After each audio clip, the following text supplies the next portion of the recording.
അസ്സലാമലൈക്കും വറഹ്മത്തുള്ളാഹി വബറകാതുഹു.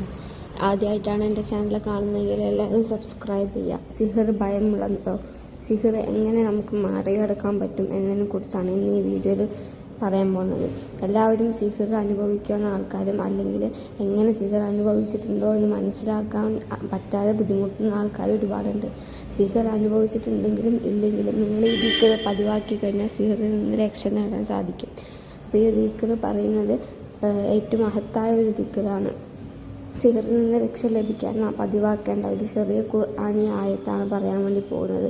ഈ ആയത്ത് എല്ലാവരും ഉറങ്ങുന്നതിന് മുൻപോ അല്ലെങ്കിൽ വെറുതെ ഇരിക്കുന്ന സമയത്തോ നിങ്ങൾക്ക് എപ്പോഴാണ് ഫ്രീ ആയി തോന്നുന്നത് ആ സമയത്ത് ഇത് ഓതുവാനും അത് പതിവാക്കാനും ശ്രമിക്കുന്നത് നല്ലതായിരിക്കും.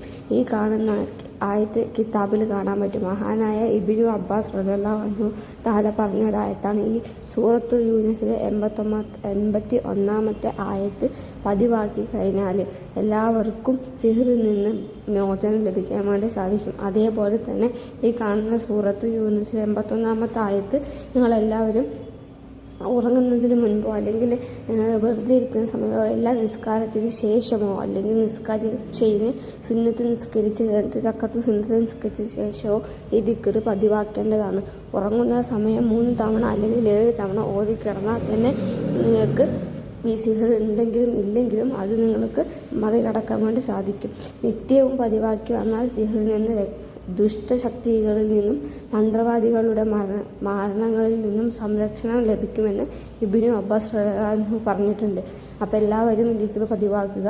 എൻ്റെ ചാനൽ സബ്സ്ക്രൈബ് ചെയ്യുക ആൻഡ് ലൈക്ക്